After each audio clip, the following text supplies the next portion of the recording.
Dear friends, this is Sadhna Deshpande from Saraswat International Academy. Hello everybody and welcome to the world of English language. Today we are going to study the first chapter of your 12th standard English. The name of the lesson is The Last Lesson. Okay, now before we start with our chapter, I would like to ask few questions to you. Do you love your own language? Do you know your language perfectly? And have you ever thought about your own language? You must be wondering why I am asking you these questions. Let me tell you, our today's lesson deals with all these things only. So let us start with the introductory part of our lesson. Let me tell you, today's lesson is in the background of Franco-Prussian War, in which France was defeated by Prussia, which was consisted of what now are the nations of Germany, Poland, and parts of Prussia. So in this chapter, we are going to see what effect this had on the life at school. Now, let me tell you something about the author also. Alphonse Daudet was a French novelist and a short story writer. The Franco-Prussian War had a great effect on his writing, and he has penned his personal experiences through this story. Now first, let us start with the reading of the chapter. But before that, let me tell you one thing. If you want to pen down the meanings and the phrases which are coming across the lesson, you have your pencil, a pen, and a notebook with you. But don't worry. If you miss those, I am going to give you the meanings of words and phrases at the end. So let us start first the reading. I started for school very late that morning and was in great dread of a scolding, especially because M. Hamel had said that he would question us on participles, and I did not know the first word about them. Now, Franz has started telling his own story, and he has started very late for the school that morning and was in great dread of a scolding. Now, this is a phrase, in a great dread of a scolding. The meaning is afraid. So Franz was obviously afraid to go to school because the teacher had told him that he would ask them the questions on participle, and obviously, as normally the students, they don't know grammar, especially the participle, so he was very much afraid. For a moment, I thought of running away and spending the day out of doors. It was so warm, so bright. You can see, normally, again, the students, they don't like to attend the school, especially for the studies. So Franz thought that, okay, if I can move outdoors, and if I can play with the birds outdoor, so what fun it would be. But that was not possible.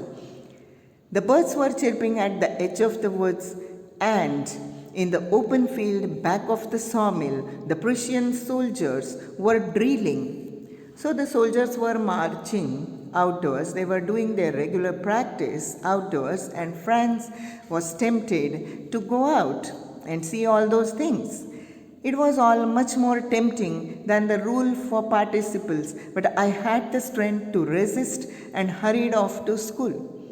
So, but obviously he knew that he would like to go over there in the marching, in the outside, but then again he couldn't do so because he wanted to go to school. So then he hurried off to school.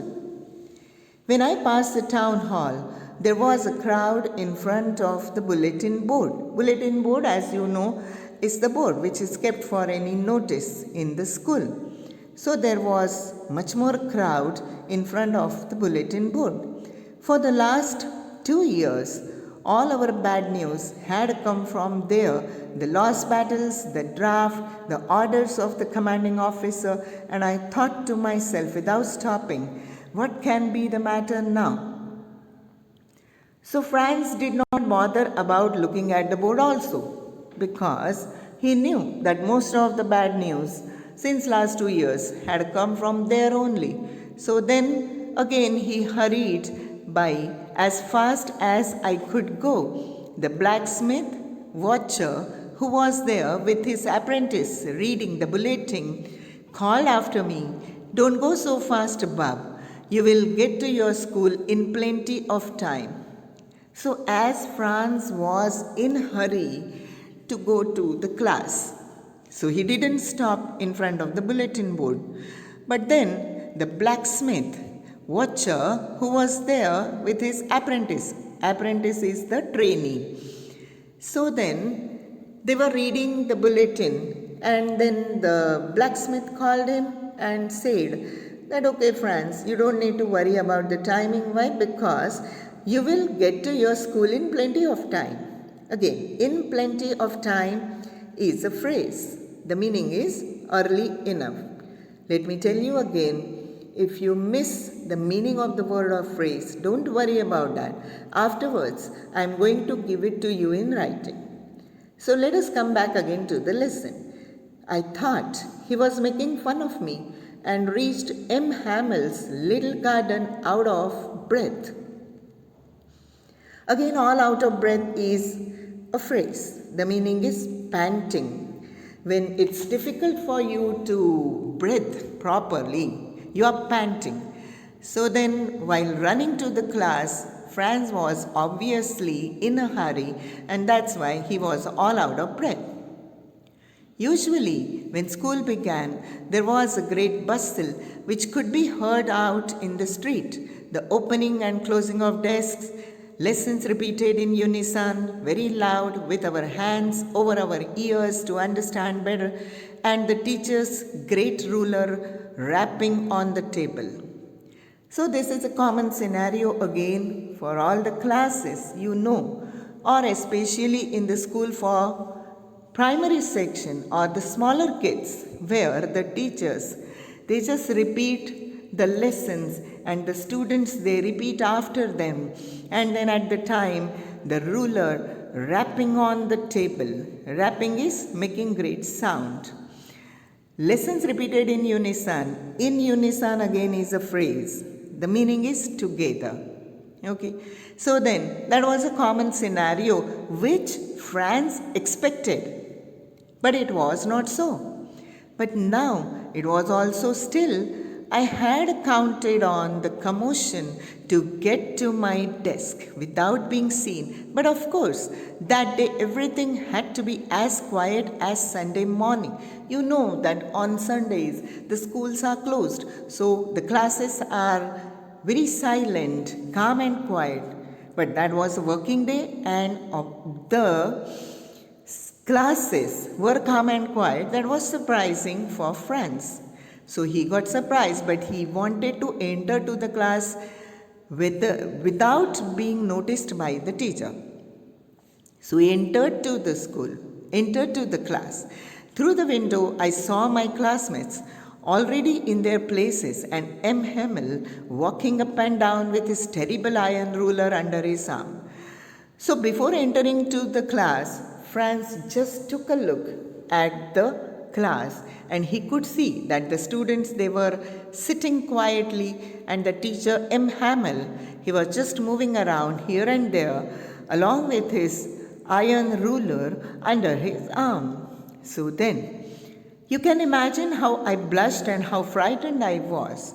Obviously, because Franz was late to the class, and that's why he was very much awkward. He blushed and he was very much frightened to get entered the class. But nothing happened. M. Hamel saw me and said very kindly, "Go to your place quickly, little Franz. We were beginning without you." Surprisingly, the teacher didn't scold Franz.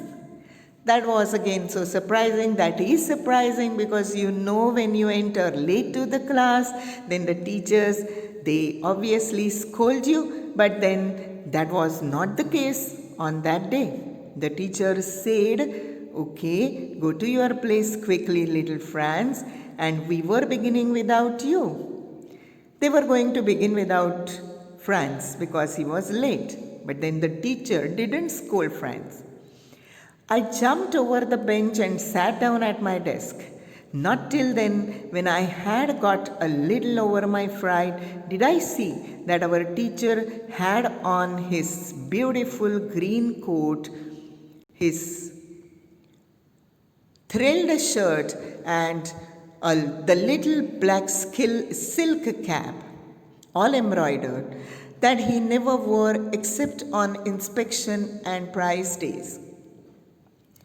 You also must have observed that the teachers, they always wear some special clothes for particular occasion, special occasion.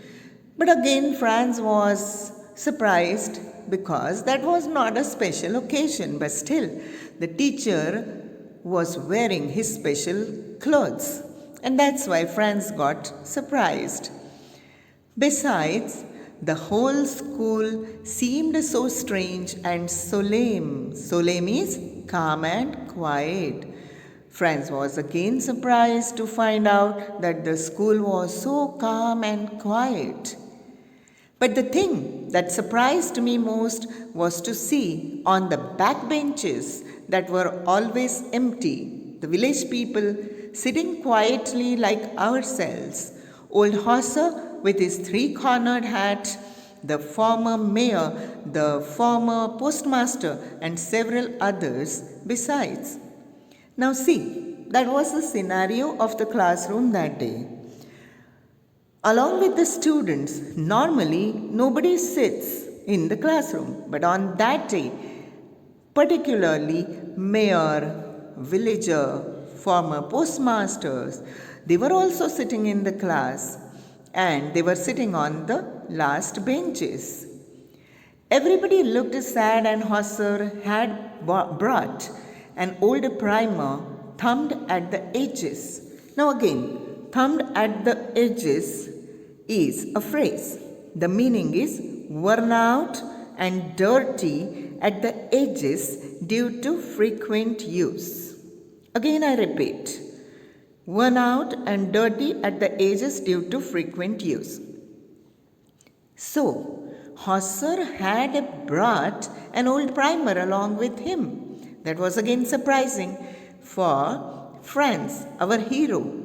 And he held it open on his knees. Now you can see in the picture Hauser opening his old primer, keeping it on his knees, with his great spectacles lying across the pages. So then Hauser was looking at the pages of his old primer. While I was wondering about it all, M. Hamel mounted his chair and in the same grave and gentle tone which he had used to me said, "My children, this is the last lesson I shall give you."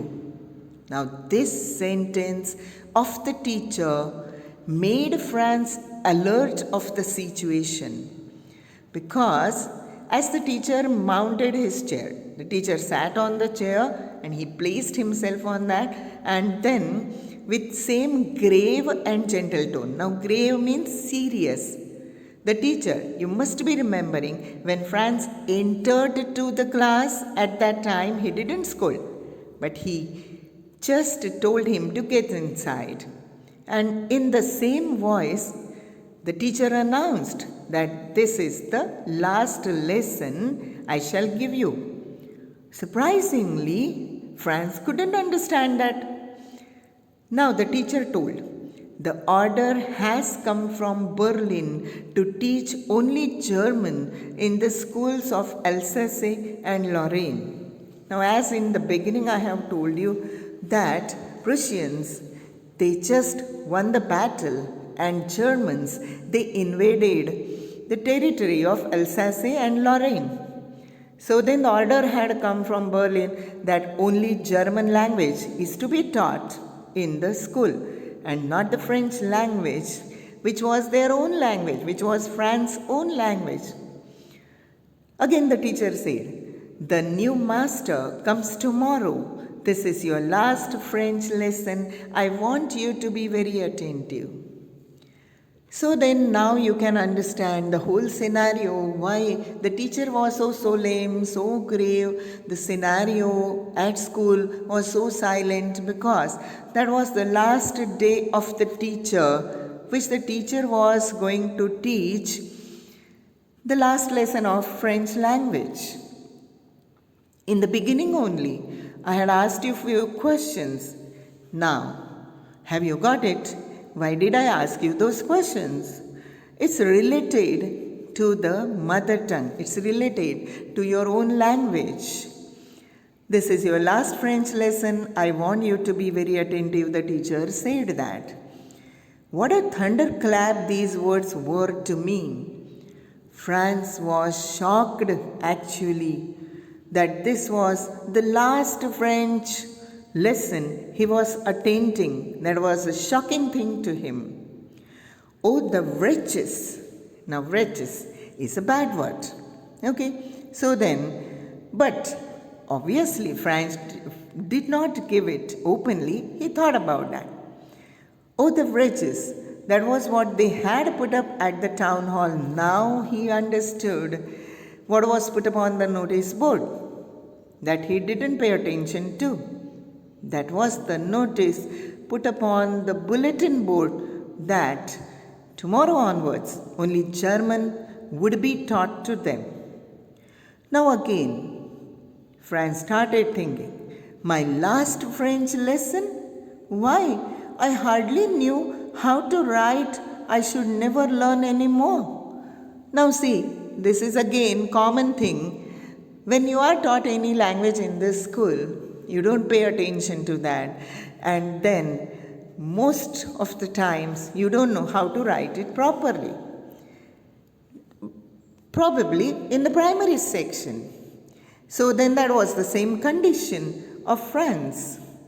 Now he thought about that if this is the last day in which I'm going to study French, which I don't know at all, then what would be the condition?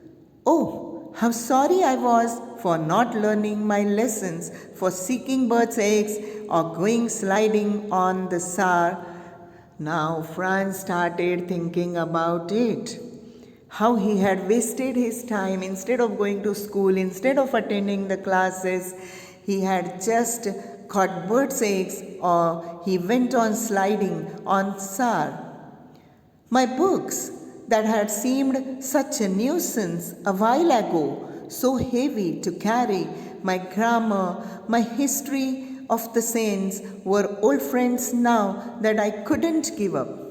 Now, this is the condition of Franz at that time. He was again thinking of all his books to which he had never paid attention. And then he could never thought about that one day he would be leaving, or rather he would be forced to leave all those things and study something else. That's what he was thinking. And M. Hamel too. The idea that he was going away. Now see, Franz is thinking about the teacher about whom he was never thought of. So then Franz started thinking that, oh my God, now my teacher, M. Hamel, he's going to go away. And that I should never see him again made me forget all about his ruler and how cranky he was. He was very irritable teacher. Obviously, the teachers, they get irritated by the students, those who don't study. So then Franz was thinking about the same that, okay, I have never paid attention to my teacher and then I should never see him again, and that made him very sad. Now, he forgot about the ruler of the teacher and how irritable the teacher was along with him. Now, today we are going to end the explanation till here.